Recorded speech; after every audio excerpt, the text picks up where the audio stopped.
Si ta, mirë. Të nderuar shikues të Veriu Sporti mi përsëri së bashku drejt për së drejti nga stadiumi Niko Dovana, sapo është mbyllur pjesa e parë. Vllaznia kryeson me rezultatin 0-1 me gol të shënuar nga Esat Mala minuta 10. Artit Atili, një ish futbollist i Teutës së Durrësit, por për shumë vite i Vllaznisë. I pjesë e parë, sipas jush, si ishte?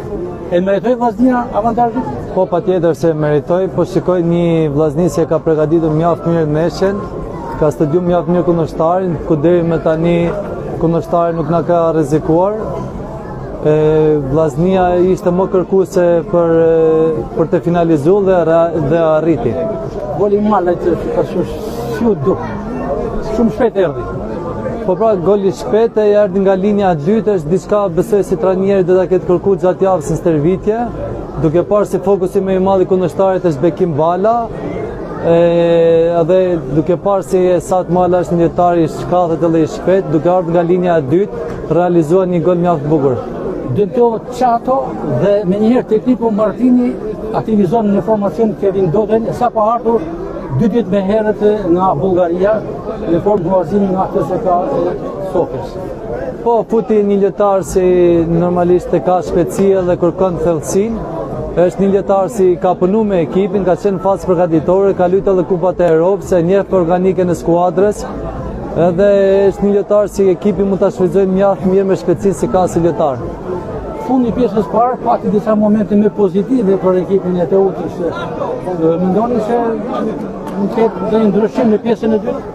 Po mendoj se do ketë, sepse luajnë në fushën e tyre, është një kundërshtar që sot po mbasin 3 pikë, do mbesin shumë rapa për Final Fourin, do jetë më kërkuese pjesën e dytë, po aty edhe Vllaznia edhe mund të përfitojnë, duke parë se ekipi i Teutës mund të hapet, mund të kërkojnë patjetër të shënojë, të barazojë se të realizojë fitoren, aty mund të jetë edhe shfrytëzimi i ekipit Vllaznisë që mund të arrijë. Sa më herët se keni qenë një futbollist i Teutës, keni luajtur në këtë stadium, nostalgji patjetër për Durrësin, për Niko Dovanin. Po, unë kam kaluar një vit mjaft mirë me trajnerin Edi Martini. Ka qenë një sezon ku ne ishim lojtar të rinj dhe po afirmoshim, një mikpritje nga tifozët e Durrësak, po edhe një qytet si e don sportin.